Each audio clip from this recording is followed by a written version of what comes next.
Hey, this is Fred Ottman, Tugboat Typhoon, the Shockmaster, the B-A-double-D, Big Steel Man. And the card is subject to change. Watch it. It's a lot of thought, Nick.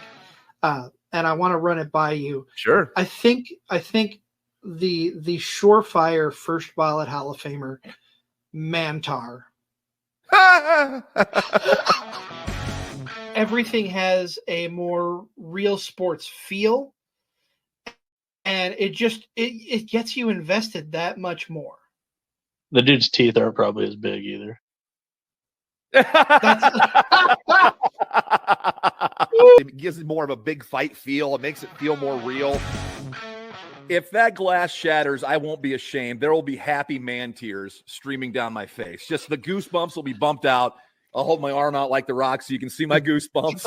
And I'll have happy man tears coming down my face if that glass shatters. Oh, my goodness.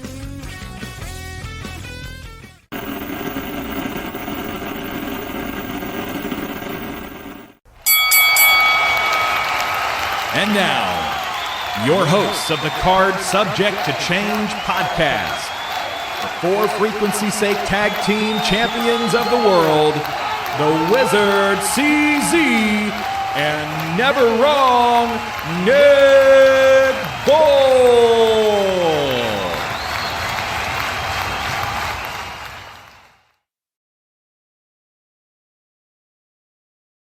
Hello and welcome one and all to another exciting episode of the Card Subject to Change podcast, the podcast by the fan for the fan.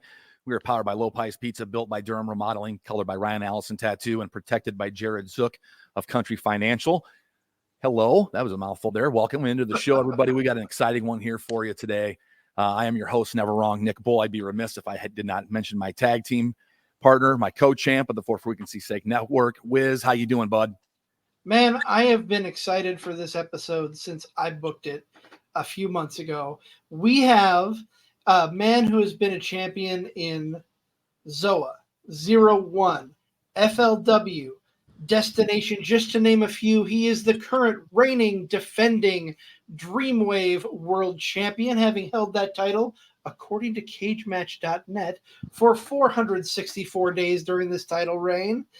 Welcome to the show, Christian Rose, the King of the Valley himself. How are you, Christian? Guys, I'm feeling good. I know I alluded to it a little bit before we went on the air, but my schedule in life and wrestling is at a fever pitch right now. But overall, I'm feeling great. I'm happy to be alive. This is a very special championship edition of the Card Subject to Change. We have the DreamWAVE World Champion Christian Rose in studio with us. And Christian, I'm going to ask you what I ask every other guest we have on here. Okay. What got you hooked into this world of professional wrestling? What radiated with you and pulled you in? So my first memory of professional wrestling, so I grew up in southernish Illinois, kind of like East Central Illinois, and did not have cable, didn't have satellite TV until I think I was like 12, maybe even 14 years old. So you didn't get to see a lot of wrestling because we had 3 channels, right? And that's all just local network affiliate type of, stuff. Yep. Are we allowed to swear on this podcast? Yeah, swear as much as you want. Okay, cool. Because I just edited myself. Do what you want. Yeah, hell yeah, dude. Fuck it. So my earliest memory of wrestling is, and I'm sure it was just a syndicated thing that was like being replayed, locally. But I saw, so my mom actually was kind of a fan, like before I was, and I'm like a child at this point or whatever, and she loved Macho Man Randy Savage. Mm-hmm. And so she's got wrestling on the TV one day, and they're showing the segment with Jake the Snake Roberts and Macho Man with the Cobra, with that. Oh yes, biting a very memorable segment, especially at an impressionable young age. I mean, I'm in like the single digits age, okay, but there was already evidently something, right? So I'm seeing this. That's my first memory of watching professional wrestling. Okay. And so like my mom's sitting on the couch and she's doing whatever and she's watching it, but she's not quite paying attention. And I'm watching this. And I mean, like we all know the segment. I'm watching this actual snake actually bite a man. Yes. And no, there's no cops. There's no police. That was my first formative thought. I was like, I'm a kid. I'm like, where are the police? This is wrong. This is against the law. Where are the police? Right. There are none. So I'm like, just, it blows my mind. And I'm like tugging on my mom's pants and stuff. And I'm like, Mom. And she's like, yeah, what? And I go, I want to do that. And I'm like pointing at the TV. Well, she looks and she goes, oh, you want to be like Macho Man and wear the cool sunglasses and say, oh, yeah, and do the elbow drop? And I go, no, I want to be the guy throwing snakes at people. Yes. And she just kind of goes, oh. And so, like, that was, like, my earliest concept of pro wrestling was that you could do anything and get away with it. Like because even as a kid, I knew that, like, if I do that, if I go to school and I throw a snake at somebody and it bites them, I'm going to get in trouble. Well, that guy just did something way worse and nothing happened. So I was like, that's it, dude. That's what I got to be. Well, shit, man. If Big Boss Man is getting hanged in the middle of the ring, nothing is off limits. He killed a dog and fed it to a man. Like, oh man, yeah, that was what initially hooked me. And Jake Roberts was my first favorite wrestler. Uh-huh. Like, even as a kid, it wasn't that I didn't enjoy the other guys in that era, but like, he was so different because he seemed like a person that could exist in a real world. You know, like, everybody else was so bombastic, I think is the word I'm looking for, and like over the top.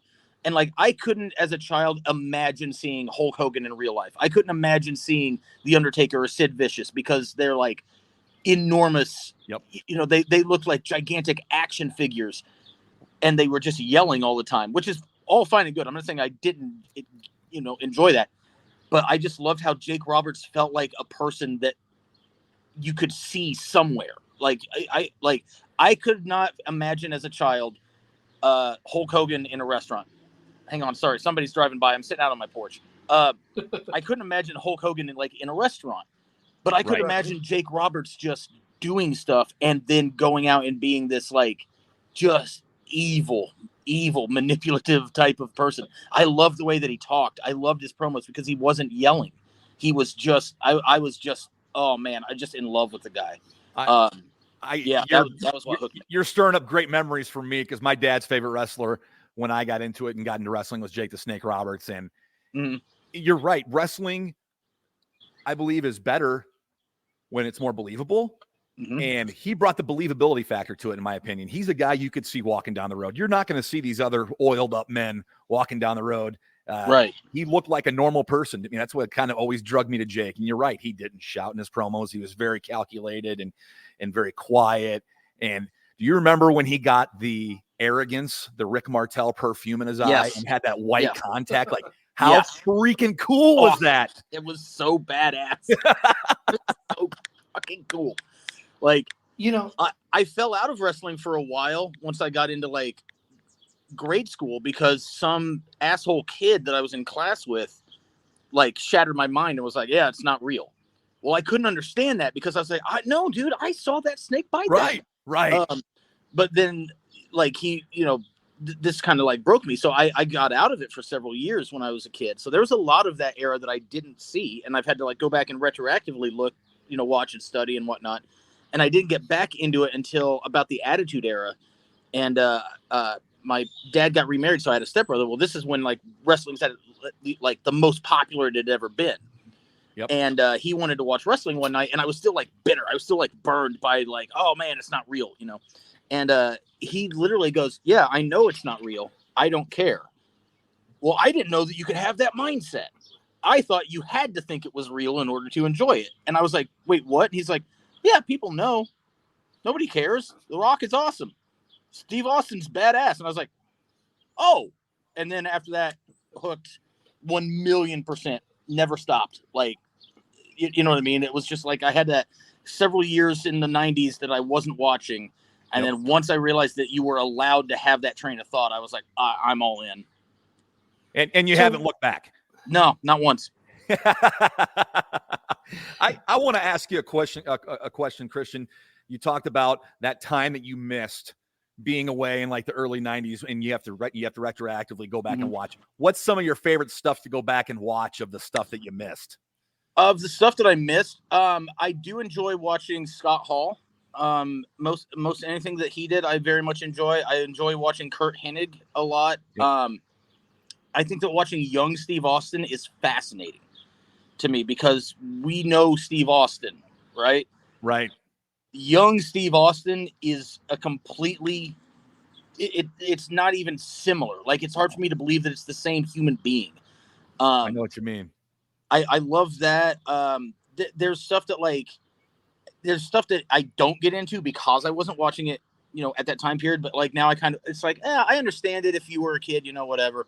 I enjoyed The Undertaker quite a bit. I think it's wild to watch his early stuff where I felt like the character wasn't maybe as fleshed out as they, as it would become, obviously. Sure.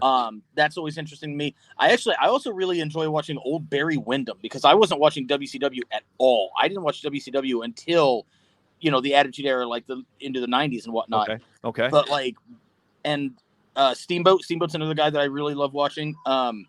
There's just a lot of stuff from that era that I missed that I go back now and I'm like, man, some of these guys were just so far ahead of their time. Yes. And I think that we give them a lot of credit. I don't think we give them enough credit. We give them a lot of credit for being stars, and for being over. I don't think we give them enough credit for how they were changing the industry and what wrestling is as it was happening.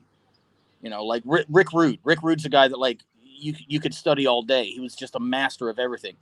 Career tragically way too short.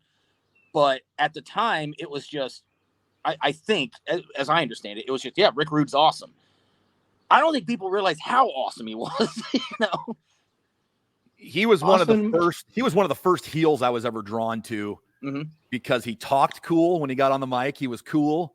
Yep. And I always loved his tights. I thought he had the coolest tights with the designs on him, like the people's faces painted on him. And I thought he was so great. I loved him. I loved him as a kid. That was my first heel that I really liked. Mm-hmm. So Christian, I'll ask you here. You were talking earlier about watching Jake the Snake, the Snakes attacking Macho Man, telling your mom, "I want to be that guy." Yeah. As you get older, you come away from wrestling, as you're getting into your adult life and getting back into wrestling. What was that crystallizing moment that said, absolutely, this is what I need to do? It would, if I had to pin it on one moment, because it would be hard for me to narrow it down. It was more like a time period, when I got back into it, like I said, it's the Attitude Era and whatnot. Well, then my taste had kind of changed. I liked the athleticism. I liked the guys that were doing cool shit. I loved the cruiserweight division, WCW. And I really loved the undercard for most WWF shows. When Chris Jericho debuted on Raw, I believe it was the day after my birthday, if I'm correct. I think it was August 9th of 99. There was something about him in that presentation because I think I'd maybe seen some of him in WCW, but it hadn't really registered maybe. Mm-hmm. There was something about that entrance and that pose and all of that where I was like, that's my guy, because Jake wasn't, really around at that point, in 99, but I was like, that is the dude. That is what I want to be, because I was like, to me, he had the whole package because there were guys who could talk, but their matches weren't always great. And Jake is one of them. You know what I mean? I love the dude to death, but it's hard for me to pick a banger of a Jake Roberts match. Right. But I was like, fuck, man, Jericho at this point is the total package in my mind. I was like, the guy can talk. He can be funny. He can be a bad guy. He can be a good guy. His matches are great. So that was the guy where I was like, I need that. That's what I'm looking for. I need that perfect blend of you're good in ring and you're good on the mic. It's not just one or the other. So if I had to nail it down to one moment, that Raw debut. Absolutely. Our good friend Tim Regal chiming in here said your beard game is on point. Dude. Also, I don't usually do this, but he asks if you have any good Moondog Bernard stories. Brother, I'll tell you this. I actually do have my own podcast, shameless plug here. It's called What Are We Even Doing? We do have an episode that is just called Tales of Casey, which is an entire episode where all we do is tell Moondog Bernard stories. It is available for free $99 on Spotify. I have more Moondog Bernard stories than I care to tell. I don't know how long this show is. So let me just say, just look that episode up of my show. That's your best route there, Tim. Because I think it's like 90 minutes or something, maybe 2 hours.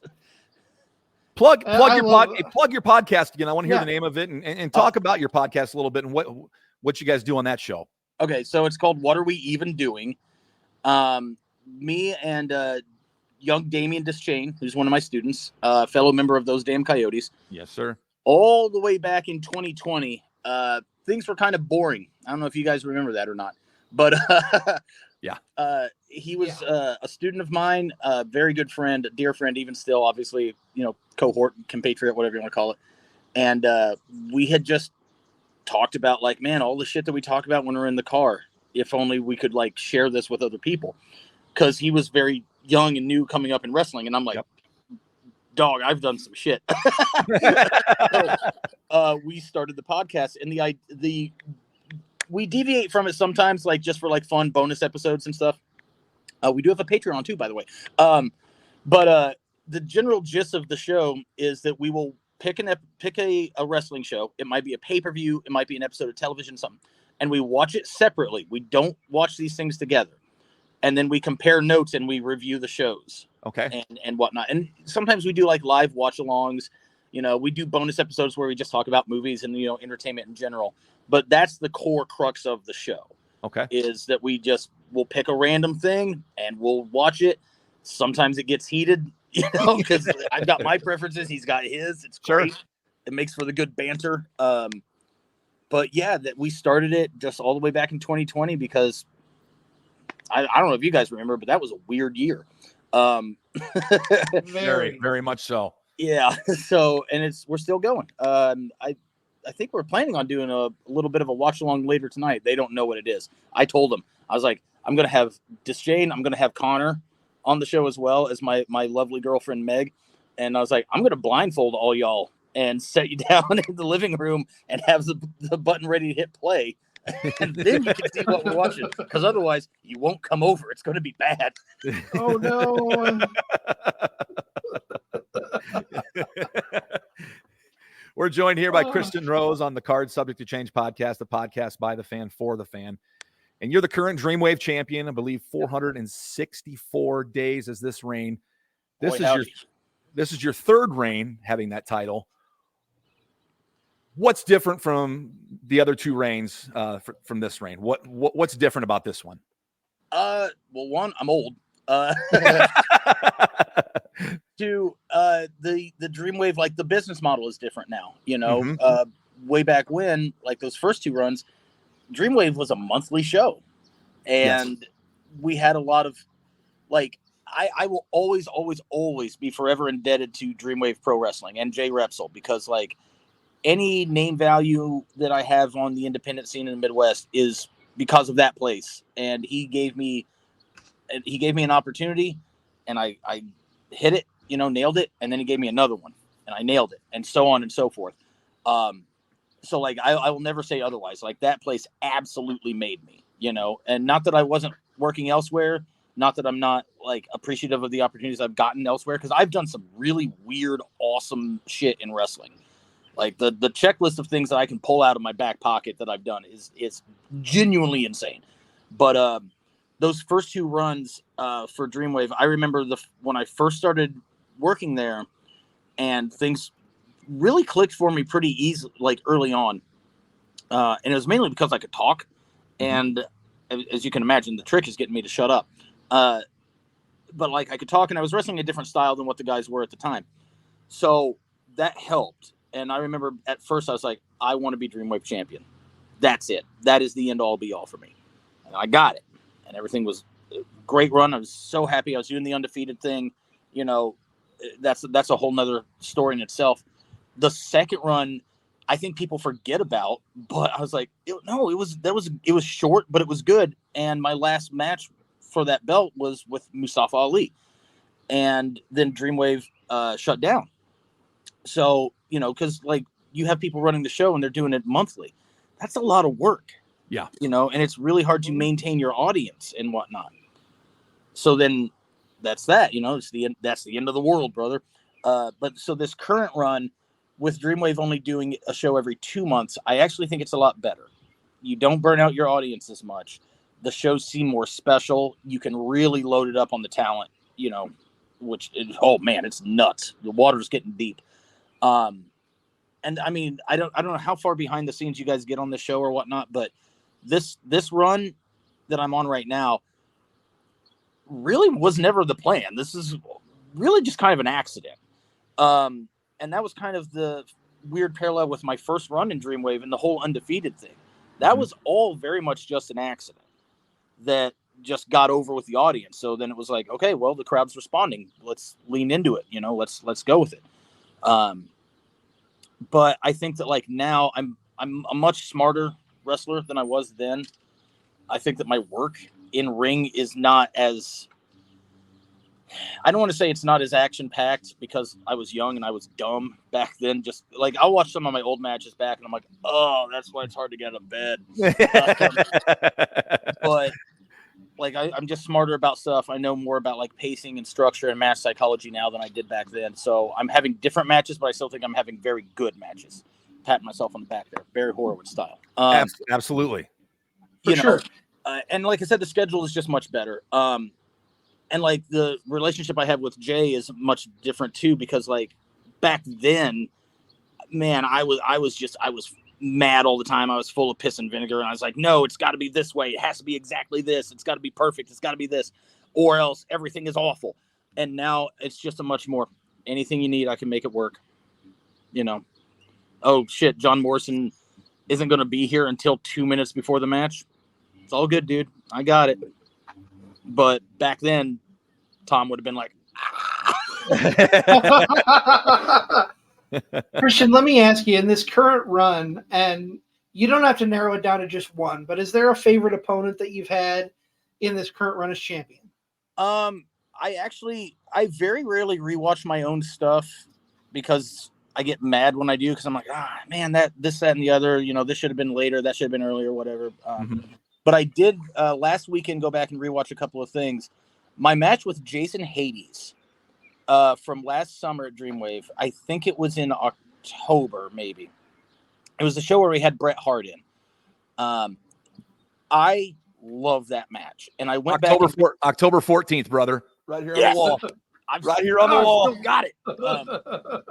But I love that match. I think that's one of the best matches I've had maybe ever. I just absolutely adore it. Hades was over the moon about it. The crowd was up for it. And I was real proud of that because like he hadn't been there for 10 years. So that's hard to, when you're the dude that's been like the world beater for so long, and then you have a guy that's coming back and you're looking for that nostalgia, and everything. It can be challenging to make them think that, that can happen, that he can actually pull it off. And we had him. Like, that crowd absolutely loved that match. And I rewatched it and I was like, I was so happy with it. I did some fun stuff in it that I hadn't done before or since, and he's still so good.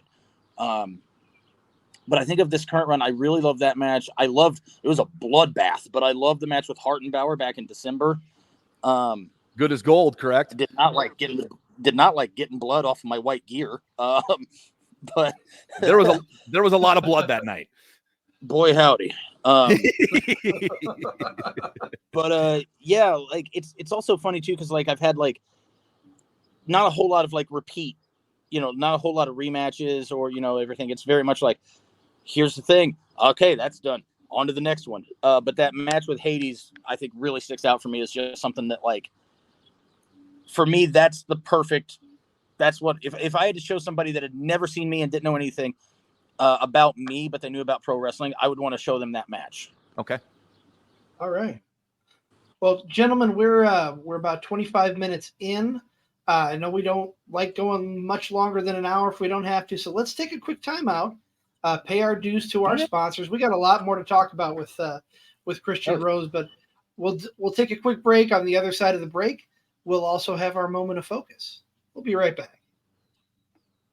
Football season may be over, but for frequency's sake still has you covered for all your sporting needs. Tune in every Sunday when the best professional wrestling podcast around, Card Subject to Change, gets you caught up on everything inside the ropes. They won't miss a count with weekly analysis and interviews. More into auto racing? We've got a double dose for you on the track. Tune in to Fast Money with Rod Villagomez each week and win some money with the quickest bets in all of sports. Want more insight from Pit Row? Check out the Green, White, and Checkered podcast where they give their insight on everything happening on and off the track. Need your basketball fix? Points in the Paint has you covered with live shows every other week looking at everything in the association. Backed by popular demand, we have the return of The Payoff Pitch, FFSQC's baseball show, covering you on news around the MLB. If you're missing football, don't fret. Mark and Dan still have you covered in the football lounge. Missing Joe Winkle? Probably not, but he's still here talking sports on Educated Ignorance. Football season might be over, but we've still got you covered. For frequency's sake, you know what we mean. For frequency's sake is brought to you by Durham Remodeling, serving the Quad City area's remodeling and repair needs since 1973. Clint's Draft House, grab a bite and a pint. 7th Street Moline. Low Pies, New York-style pizza served up by the slice or pie, Davenport. Lifted Energy, energy drinks, coffee, donuts, and more. #GetLifted. Atomic Sports Cards and Collectibles. Sports cards and memorabilia, vintage clothing, hats, pennants, and more. Ryan Allison Tattoo. Step into the vibrant world of tattoos with Ryan Allison. And A Cut Above, offering quality custom woodwork designed specifically around our customers. Welcome to A Moment of Focus with the feline phenom, JT Energy. This week, what are we focusing on? Well, I'll tell you what we're focusing on. You have one of the best in the Midwest, Christian Rose in studio. And one of the things that he's done is walk to the beat of his own drum. And sometimes in this life, stick to it. Stick to trusting your gut instinct, because there's something inside of you that no matter what you learn throughout this life, it'll never beat that gut instinct. So this week, focus on trusting yourself, trusting your gut, and following your path. This has been A Moment of Focus with the feline phenom, JT Energy. Welcome back to the show. Welcome back to the show. Want to give a shout out to JT Energy. Always a pleasure to have him as part of our conglomerate here at Card Subject to Change, the podcast by the fans for the fans. Just a quick reminder before we get back into the interview, we are powered by Lopez Pizza, built by Durham Remodeling, colored by Ryan Allison Tattoo, and protected by Jared Zook, Country Financial. Christian, I want to go back. You were talking about those damn Coyotes. Deschane, Connor Hopkins. We had Connor Hopkins on the show a few weeks ago. Go back in the archives if you want to learn about how the Coyotes came to be. I want to ask you something regarding Connor Hopkins, though. You being one of your students, was it a big proud papa moment for you when he won the Good as Gold briefcase? How did that feel for you as his teacher, seeing him accomplish something like that? Oh, it was awesome. Tremendous. So happy for him. And the, what is it? The 54-minute man, I think he was calling himself. Because I think the next day we timed how long he was in that Rumble. No, I love the dude to death. I really do. He's smart. He's hungry. He's driven. He's dedicated. He works really hard. He has a love for the independent scene from the early aughts and 2010s that I enjoy. I don't have a bad thing to say about the dude. I think just the closest thing to a kid and a brother that I will have. I have brothers. Why am I saying that? I have real brothers. Just nothing but love for Coho. So happy that he got that big win. I'm so happy that he's having success at DreamWAVE. And I'm so glad that he's getting those opportunities, and he's tearing it up elsewhere too. You know, I think he's a champion for at least one or two places up in Minnesota, I think, and over in Rocket Pro in Joliet. But yeah, just so happy for him. Thought it was awesome. Thought it was great. Our tribal chief, as he calls himself, DJ Jarvis, chiming in, asks if you can mail him a hat. He wants to be a coyote. Oh, this. This is kind of like a custom made hat. This is a one of one. There is a merch site, by the way, tdcshop.com, I think is what it is. Connor runs it. We don't have hats, but we've got gym shorts, t-shirts, duffel bags. I think there's a coffee mug on there or some shit. Water bottle, dudesy mugs. Yeah, check out tdcshop.com, I think is what it is. If not, I don't know. Connor's plugged it somewhere. You can find it. We got to get on for hats though. Got to get some actual hats made. Absolutely. I would wear a That is a a tight looking hat. Thank you.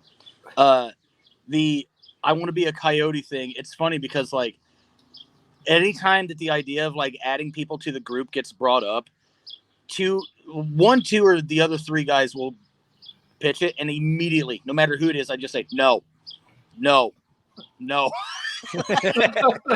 Like, we're not adding anybody. I have to corral all three of you fools as it is.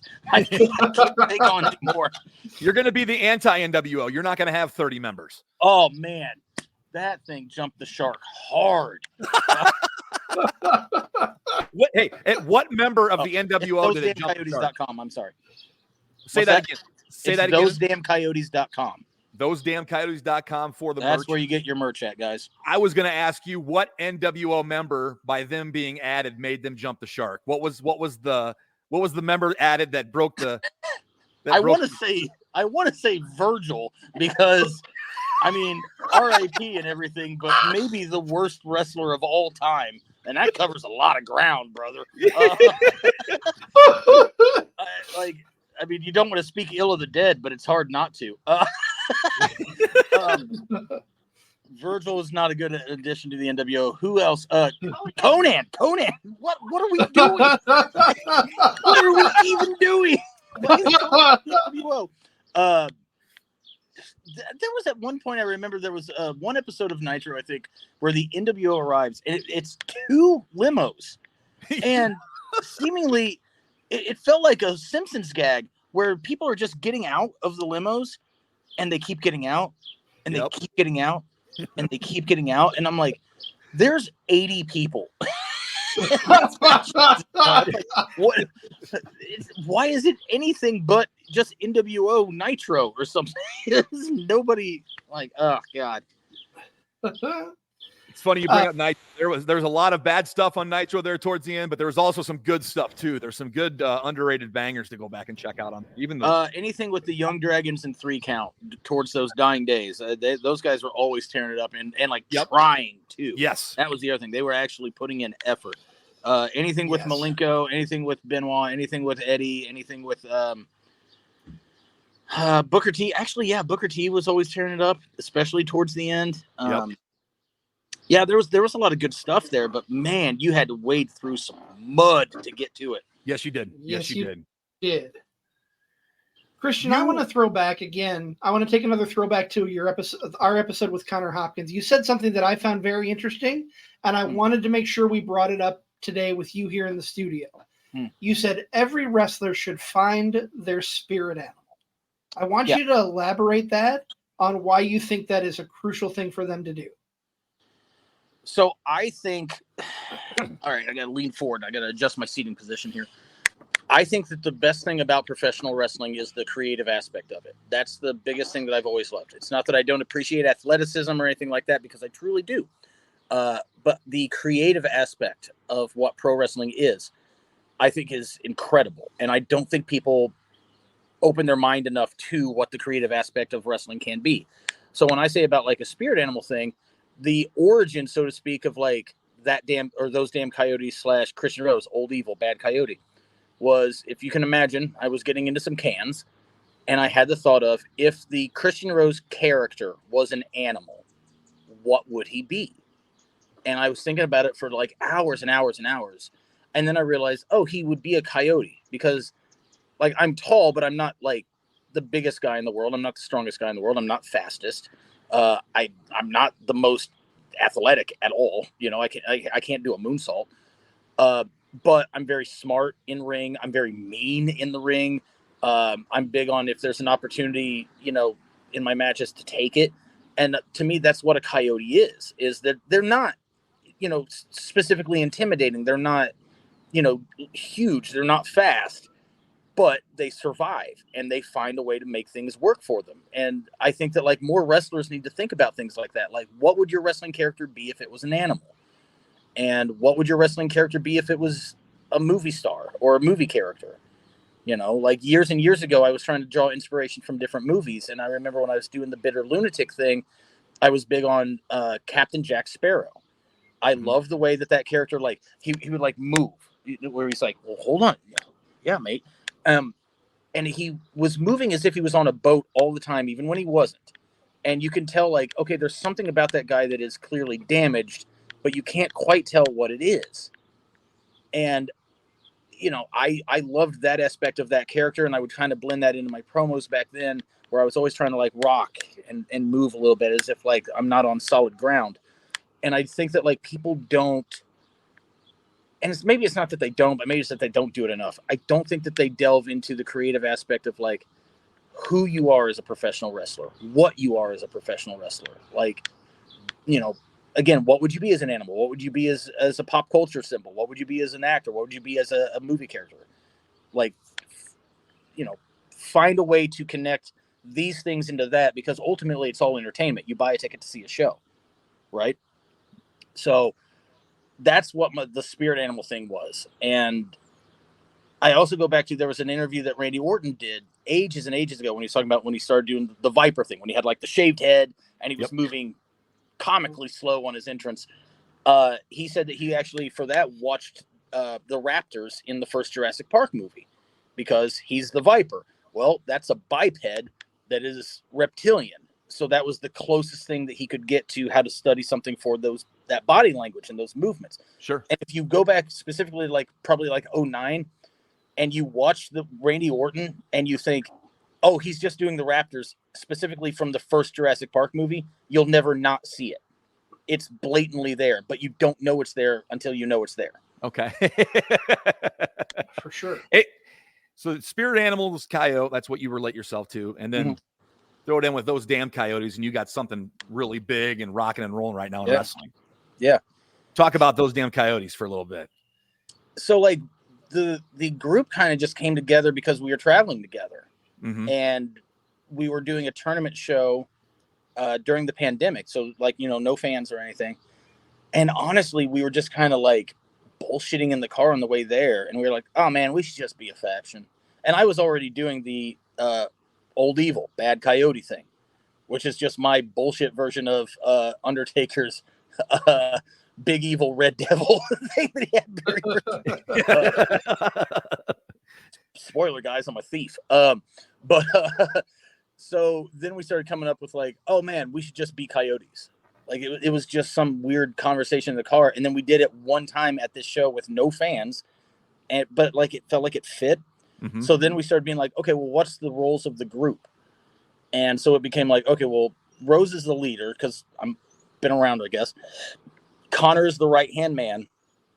Disjane is our technician guy because he likes technical wrestling. He's a pretty decent striker, you know, whatever. And then Berna is the wild card. Berna is our human hand grenade, where it's just like, well, we don't know what he's going to do. Right. And we were like, yeah, that actually makes a pretty good group dynamic, you know. I wish that we got to do more like 6-man and 8-man tags. I don't think we've ever gotten to do an 8-man tag with all 4 of the Coyotes. Okay. I would love to do that. But I wish we got to do more of those. But like the spots that I'm in, like some places, it doesn't allow for it, you know. But yeah, that was kind of the idea of the group and the group dynamic and whatnot. Yeah, it just, I don't know. We just kind of kept spitballing ideas, and then we were like, yeah, fuck it, let's just do it. And on top of that, you got a bunch of cool merch. Oh yeah, big time. Shout out to Connor for that. He's our merch guy. Yep, he talked about that, about the designing of the stuff when he was on, and gave us a tour of the Coyotes Den when we were on. We appreciated that. We got a big kick out of that. Yep. Talk about your latest reign has been a murderer's row of opponents. It's been all styles. It's been all sizes, all different kinds of fights. But one interesting person you've got to work with on a couple times is kind of an honorary Coyote in and of his own. Talk about Earl Hebner and working with him. Oh, man, Earl. Okay, so here's the funny thing about the Earl Hebner bit. If you do go back and listen to old episodes of What Are We Even Doing? Okay. Disjane hated Earl Hebner. Hated him. Like of deep visceral hatred, right? Just thought he was an awful ref, just truly fucking hated him. So then I get told, oh man, Earl's going to be at the next show. And I was like, oh man, this is going to be funny. I was like, it will only be funny to have Disjane and Earl in the same locker room. You know, they may not even interact. Then I get told, oh, we want to have Earl in your match. And I'm like, hot damn. So the whole time I'm on board just to see Damien Disjane just to watch him stupid. You know what I mean? So then we get to meet Earl, and I'd never met him. And he is the coolest person of all time. He is the baddest motherfucker that's ever lived. So I remember that match. It was me and Vic Capri, and we're doing the last man standing thing. And the idea is for Earl to, in essence, you know, we got to do the screw job, dude. He'll never escape it, you know? Right. So me and Vic, we come up with some ideas. We come up with a finish, and I go, yeah, I think this is great. He goes, got it. Earl comes downstairs after his like autograph signing and, you know, selling merch and whatnot. He waltzes into, so at DreamWAVE at that venue at the Knights of Columbus, the actual locker room area is the bottom floor of the building, and it's huge. And there's tons of smaller rooms. So humble brag, but those damn Coyotes, we have our own locker room. It's just one office. It's just Hell one yeah. office that I just absolutely claimed. And I was like, I sit at this desk now. It's us, and that's it. I get so mad when other people come in there. But Earl, wearing a cowboy hat for seemingly no reason, just walks into our locker room and says, what are we doing tonight? And I tell him, and he goes, all right. And he just starts telling us crazy stories about back in the day and like working with Hogan and all this other shit. And he's the funniest dude of all time. He's also just two sipping beers. And he walks out of the room, and there's just this brief moment where we're all quiet, and Disjane looks at me and just goes, I fucking love Earl Hebner. And I'm like, I'm dying. I was like, this is the hardest 180 that has ever happened, right? And I was like, he's just the best. This is awesome. He's so chill. He's so fun. So then, like, a little bit of time goes by, you know, because me and Vic are on last, and Vic comes into our room and just goes, dude, Earl wants to ref the whole match. And I'm like, what? He goes, yeah, he wants to do the whole thing. And I'm like, that doesn't work. Whoa. So I have to go sprinting across the locker room, find Earl. And he's like, yeah, I think I should do the whole match. And I'm like, Earl, one, you ain't young. Right. And we're doing a lot of shit. And we've already kind of got this whole finish played out. And he's like, yeah, but I just don't want to feel like I'm ripping you guys off. You know, I'm getting paid. I feel like I should do more. And I go, hang on. And I explained, I felt like such an asshole because I'm like explaining to Earl Hebner, who's been around the business longer than I've literally breathed. Hey, dude, here's why you can't do the whole match. Because then they'll know that the screw job's coming. Yep. You got to come out later, and then we can tease it and not do it, and then tease it and do it. And he just goes, you know what? You're right. That's a good idea. And so then I was like, oh, thank God. Plus, I was like, oh, cool. Earl Hebner thinks I have good ideas. But just that moment of me being like, holy shit. And then, because he literally says, he goes, I'm no spring chicken, but I can still go. And I'm like, Earl, we're not asking.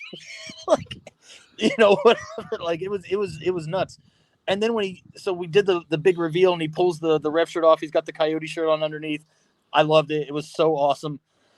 Crowd absolutely ate it up. And he is just the coolest dude ever. But man, Disjane doing that full hard 180 on it is just the best thing. That's cool. That's awesome. probably, is that the best thing that's happened since being part of those damn Coyotes? That moment there. It would be hard to narrow it down. There was one moment at a show in Joliet for Rocket Pro where Connor wasn't there for this one, but basically at the end of the show it was this big brawl between like warring factions, right? And it's me, Deschain, and Berna. And honestly, I just didn't want to do it. And so, at the end of the show, it's like the three of us, and then there's like 4 or 5 guys from this group and 4 or 5 guys from this group, and they all come out and we're all supposed to brawl and blah, blah, blah. And I'm like, in the moment, I'm down on the ring and I'm like, I don't want to do this. So I just army crawl over to Berna while I'm getting like stomped on. And I go, hey, let's get out of the ring. And he goes, well, where's Deschain? And we look over and we see him over in the corner, and we both army crawl over to him and we go, hey, get out of the ring. And we go to the floor and they're like, what now? And I go, and I just rolled under the ring and they followed me and we just hid under the ring for the next, like the show ended. Nobody knew where we were. The people that were in the brawl were like, what happened to the Coyotes? They're just gone. And we stayed under the ring until like the show ends and fans are leaving. We just stayed there. And I was like, we were having such a good time underneath because we were like listening to everything that's going on. And I'm like, this is way better than being in this brawl. And they're like, yeah. And I was like, I kind of only want to be under the ring forever. And then as we were like, we could tell when the show ends or whatever, and it starts to get quiet. And I go, well, I guess we have to leave now. So we go across the ring underneath to the opposite side, which towards the entrance. And as we're like looking out to make sure the coast was clear, one of the staff members got a picture of us, all three just peeking our heads out from under the apron. And then we leave, we get to the back, and all the other like 8-10 guys that were in that brawl were like, where were you guys? Did somebody get hurt? And I go, we're just wanted to go into the ring. We're just bored. Like that one, that was a great moment. The first like quote, I guess, official DreamWAVE show back, or maybe not the first, the second one, was an outdoor show at Luz Grotto. And we had a moment where we were toasting beers in the ring, all wearing Pit Viper glasses. Sunglasses, just for no good reason. Those were a gift from my lovely girlfriend's brother, and he just got us all Pit Viper sunglasses. And they're like, so what are we doing after your match? I go, I don't know, just come out, we'll have some beers and wear Pit Vipers. And they're like, why? And I go, couldn't tell you. And it worked. Yeah, it was great. It was fun. Christian, as we get closer and closer to the hour mark here, I don't want to keep you all night, but a couple things we like to do. We're called Card Subject to Change. There's a reason for that. And I want to talk to you want to play a little fantasy booking with you here. Ooh. First question I'm going to ask, is there any opponent that you haven't faced or maybe have faced and it's been a long time, any opponent, past or present, that you would like to step in the ring with? How realistic are we talking? As realistic or fantasy as you want to go. John Moxley. Okay, I can get behind that. I can see that. I don't know how realistic it would be, especially right now with that whole IWGP belt. I would move heaven and earth to have a match with John Moxley. Interesting. I think. I like it. I used to get a lot of comparisons to him when I was a lot younger. I'm a big fan of the guy's work. I love that it's physical. I love that it's ugly. I like that I just love the style.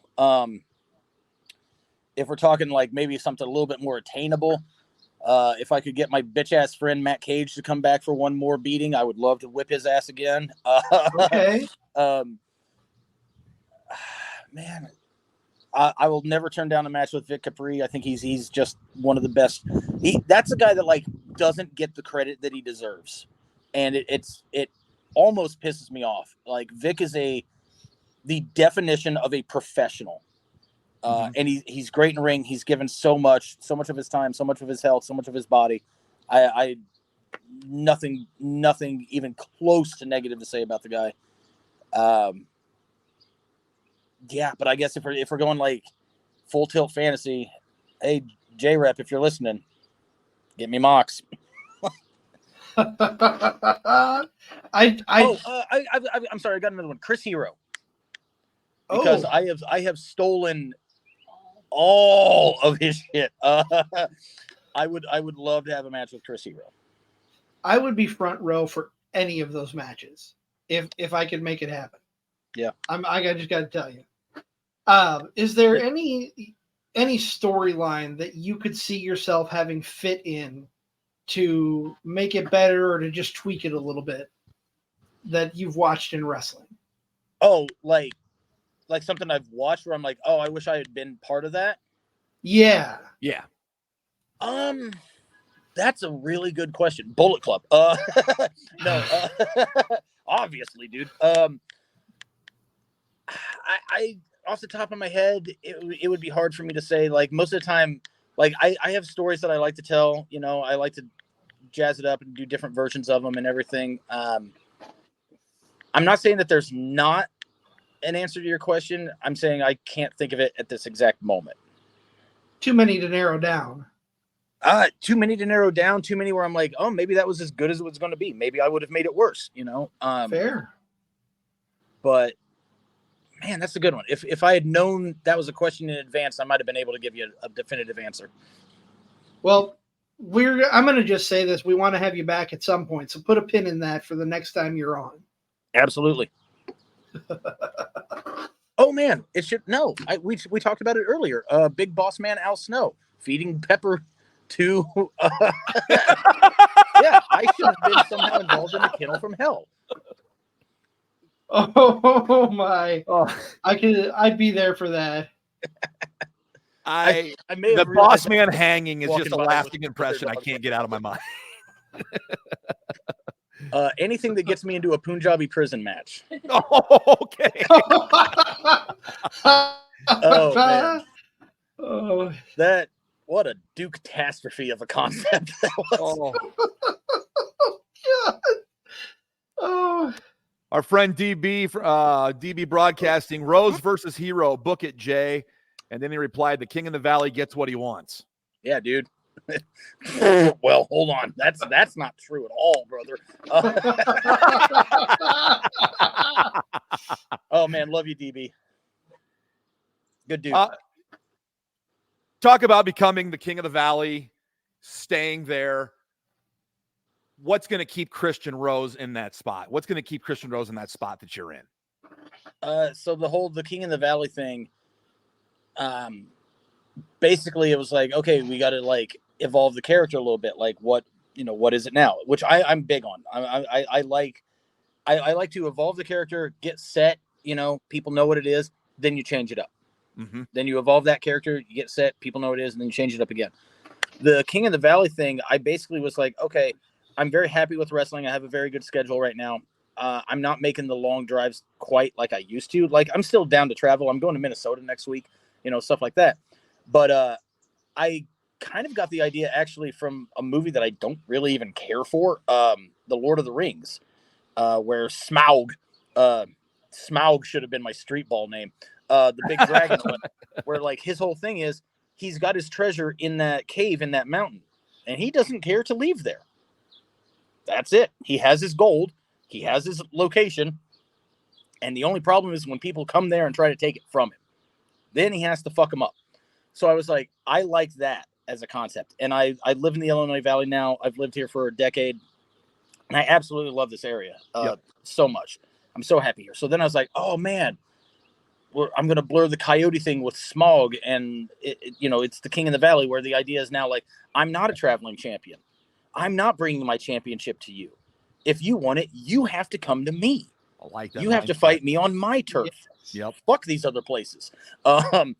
So that's kind of where that, the idea came from and what it is. But where it goes from here, I'm not sure yet. I think that but I love the idea of flipping it because you see the traveling champion thing a lot and that's all well and good. There's nothing wrong with that.